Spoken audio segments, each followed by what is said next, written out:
Perrin Roosevelt Ireland has just written a book that's likely to get more than the usual amount of attention. The name of it is Poking the Squid. The subtitle tells you more: what we can learn from animal sex. Not only did Perrin Ireland write the book, she also illustrated it, creating hundreds and hundreds of funny images to go along with her storytelling, which is both amusing and scientifically rigorous. Let's start at the beginning. How did you get interested in the subject of animal sex? So I have told stories about animal behavior for over a decade in my career, and I find that when I'm talking about animal behaviors, if I'm sharing stories of journal papers that focus particularly on reproductive behaviors, the viewer tends to be especially engaged.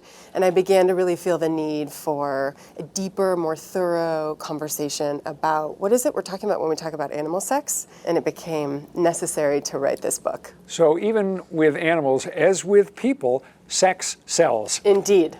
It is titillating on all fronts. What the book makes clear, among other things, is that the range, the diversity of animal sex is just mind-blowing. Yes.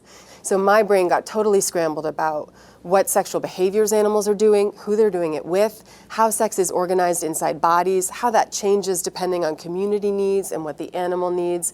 And they present to us really such a buffet of options for how life keeps lifing itself. To write this book, Perrin Roosevelt Ireland burrowed deep into the scientific research, such as a female ornithologist's groundbreaking study of the sex lives of female chickadees. And lo and behold, formerly thought to be highly monogamous female chickadees were scooting out of their nests early in the morning while their mate was hollering about his territory and his babe, and having, chickadee quickadees with more alpha male neighbors, and then returning to the nest with their mate none the wiser, who then proceeded to help her co-raise nests with multiple fathers, and nobody minded. One thing that it is hard for humans to wrap our brains around is how animals' bodies change during sex or because of sex or whatever, right? So here in Maine, we think about barnacles.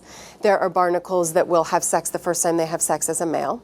Then they'll change and reproduce as a female going forward, or they'll change and reproduce as what scientists call a hermaphrodite, which is an animal that produces both eggs and sperm. So they're making so many decisions, and they're exhibiting such freedom of tissue across a lifetime. Something that the book makes clear is that gay sex in the animal kingdom is not at all uncommon. Indeed. It is almost everywhere. You really can't shake a stick without hitting an animal that's having same-sex sex. There's over 1,500 species where this has been documented as happening.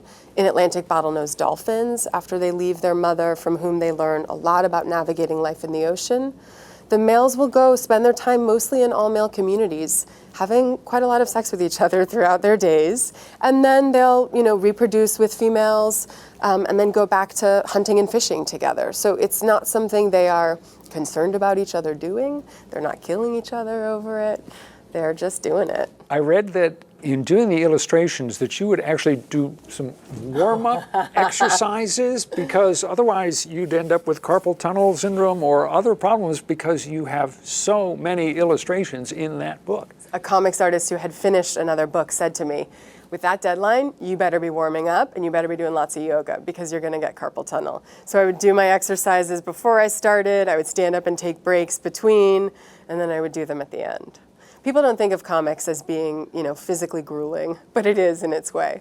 In creating this book, you talked to a lot of serious scientists, you looked at a lot of serious academic papers, but you tell the story in a very readable, playful way, particularly with the illustrations. Why did you think that was so important? Well, I know that a lot of people blush when we talk about sex, and I wanted to make sure people felt as comfortable as possible to keep it light and loose and playful, because it is funny and it is silly and they are bawdy and outrageous, and it's also serious business. And you will never think about barnacle sex in the same way because you've never thought about barnacle sex before. I'm also never going to look at chickadees the same way again ever. I'm going to look out my window and be like, yeah, you look like you're foraging for berries, but I know what you're up to, Missy. And I think maybe the term of 2026, chickadee quickadee. I love it. I love it. Make bumper stickers, please. But there's also a serious message, a lot of serious messages Yeah. in the book, and one of them is that sexual diversity in animals creates biodiversity. Biodiversity is good for the earth. When animals and habitats are healthy and productive, then that is good for the earth so that the animals can reproduce and thrive. Yeah, full circle. Yeah. Right there. Again, the name of Perrin Roosevelt Ireland's new book is Poking the Squid, What We Can Learn from Animal Sex. And obviously, there's a whole lot more that we could not get into in this program. Great interview, Rob.